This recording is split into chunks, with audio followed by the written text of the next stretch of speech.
Last August, hundreds of thousands of Rohingya Muslims fled their native Myanmar for neighboring Bangladesh, joining tens of thousands already seeking refuge.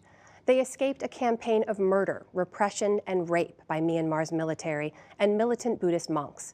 Now, they await the political deal to allow a return to their homeland in Myanmar's Rakhine state. But will it happen? Tonight, from Cox's Bazar, Bangladesh, in a partnership with the Pulitzer Center on Crisis Reporting, special correspondent Tania Rashid and videographer Phillip Caller bring us the first of 3 reports. And a warning, images and accounts in this story will disturb many viewers.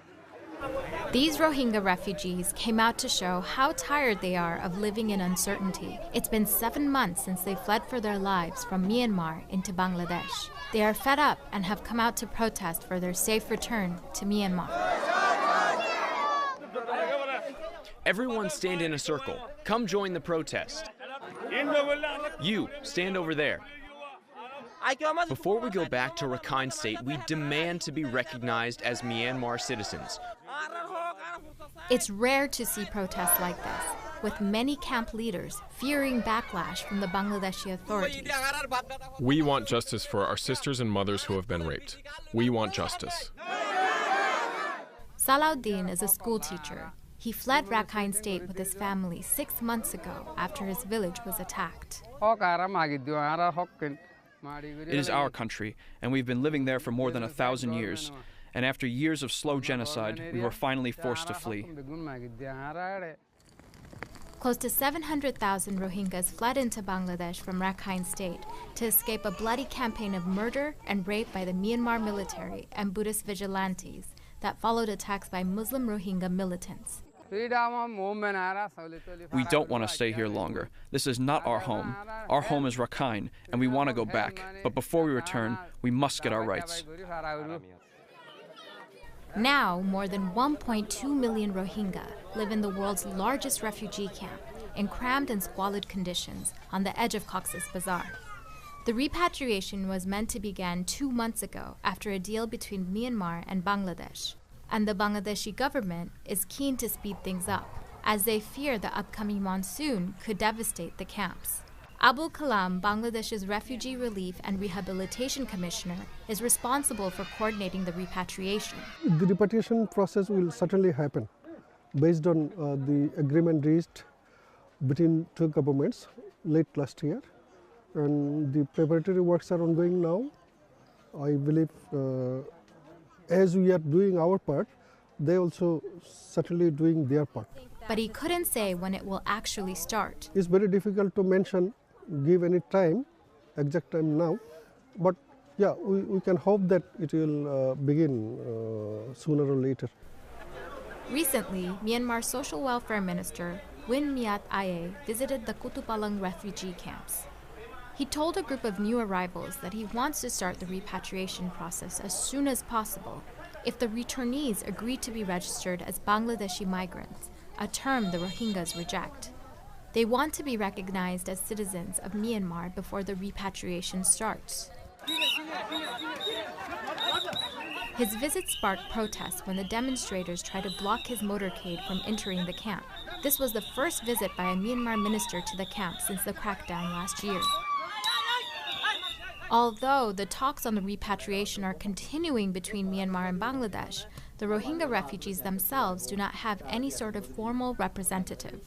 Mohibullah, a community leader, used to have a well-paid job as a school teacher in Myanmar.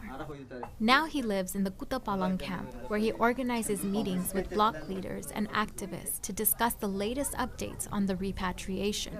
He's also been gathering evidence on the number of people raped, killed, and property damage. So when the Rohingyas fled Myanmar, they carried whatever valuables they could find on their backs. But what Mohibullah, a community leader here in the Kutupalang camp, is telling me is that he collected all these documents to discredit the Myanmar authorities' claims that they're illegal immigrants from Bangladesh.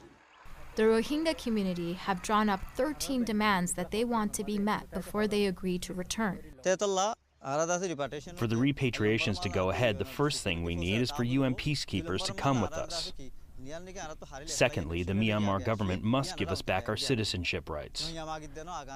We are not asking for a new nationality. We have tons of proof that we used to have Myanmar nationality. The Myanmar government must compensate us for everything we lost. We cultivated our land and built our homes with love, with our own hands. So we must be allowed to go back to our own homes and villages. But the prospects of Rohingyas returning back to their villages and homes is looking increasingly unlikely. The Myanmar military is bulldozing Rohingya villages to make way for more military bases, helipads, fences and roads, according to satellite images released by rights groups. And the Myanmar government is setting up temporary repatriation housing camps in Rakhine State that Human Rights Watch has condemned as open-air prisons. All of this makes the prospects of return less and less likely. In the meantime, Bangladesh has been submitting lists of Rohingya they say have agreed to be repatriated. To get aid handouts, every refugee is fingerprinted and photographed by the Bangladeshi authorities and issued with an ID card. As more refugees continue to arrive, this database is regularly updated with the help of local camp leaders. It is also being used to drop the names for repatriation. Many in the camp worry they will be placed on a list and forced to return. Camp leaders like pharmacist Mohammed Yusuf was killed after being suspected of putting people's names on the repatriation list. He left behind his wife, Jamila Khatun. What happened the night your husband was murdered? A group of around 20 masked men with guns came looking for him. The gunmen forced their way into the house, easily overpowering Jamila. One of them pointed his gun at my husband, ready to shoot. I tried to grab the gun, but he fired. The bullet passed between my fingers and hit my husband in the forehead. As he was shot, my husband shouted, "Oh Allah!" Then they shot him again in the mouth and he fell to the ground. Who do you think did it? They are ARSA from Myanmar. They kill educated people and people they think are close to the Myanmar government.